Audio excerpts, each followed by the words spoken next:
হরে কৃষ্ণ। পঙ্কজ, তুমি সব বাচ্চাদেরকে উপরে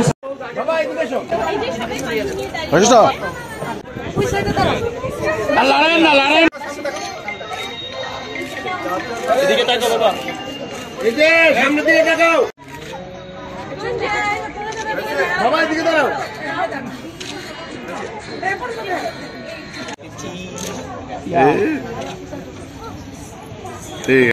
ভলেন্টিয়ার পঙ্কজ বাবু উপরে চেষ্টা আপনারা তালি করে দিন, তাড়াতাড়ি করে। শ্রী কৃষ্ণ গোবিন্দ। বাকি আছে, নাম নথিভুক্ত হয়েছে।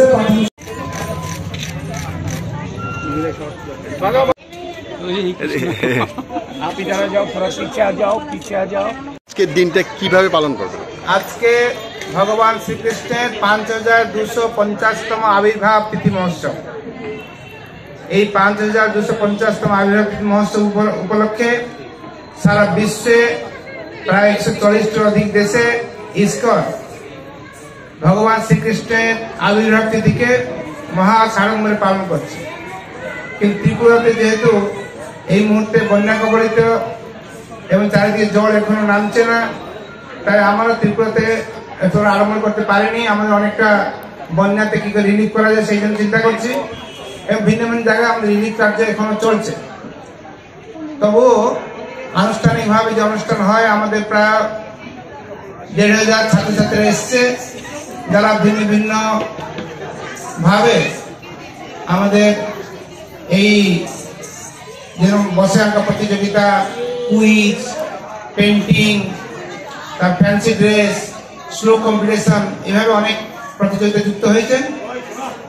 শুধু ততটা নয়, তার সাথে আমরা সবাইকে প্রসাদ দিচ্ছি। যত ভক্তরা আসছেন, কালকে থেকে শুরু হয়েছে, আজকে সারাদিন চলবে। এবং সন্ধ্যার সময় অভিষেক প্রোগ্রাম রয়েছে, 10:30টায় শুরু হবে অভিষেক। এই অভিষেক অনুষ্ঠান 12টা পর্যন্ত চলবে। 12টা পরে সবাই যেন অনুকল্প একাদশী প্রসাদের ব্যবস্থা করা হয়েছে। তাই আমরা অনুরোধ করছি ত্রিপুরাবাসী সবাই যেন এখানে আসেন এবং তারা যেরকম এই অনুষ্ঠানকে আরো বেশি করে রঙিন করে গড়ে তোলে এবং সবাই ভগবানের সেই 5250তম আবির্ভাব তিথি মহোৎসবে তারা যুক্ত হইতে পারে এবং ভগবানকে অভিষেক করতে পারে। हरे कृष्ण। जो आज का दिन का महत्व थोड़ा बोलो। आज जन्माष्टमी का दिन है। भगवान श्री कृष्ण का जन्म हुआ था और भगवान के जो विचार हैं, भगवान का जो कथन है, जो गीता में लिखा हुआ है, उसी को याद करने का आज एक बहुत ही महत्वपूर्ण दिन है।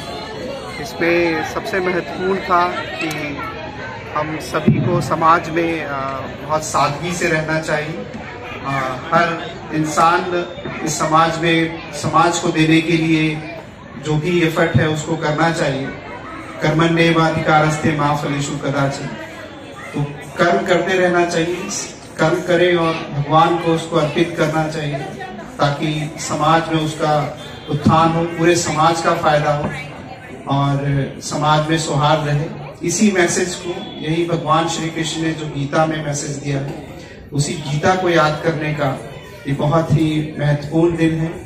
और मैं उम्मीद करता हूँ कि जितने भी भक्त, जितने भी आम नागरिक हमारे इस प्रोग्राम में आएंगे, वो न केवल पूजा अर्चना में परंतु गीता के उस मैसेज को, जो आज के समाज में और ज्यादा महत्वपूर्ण हो गया है, उसको भी याद करेंगे।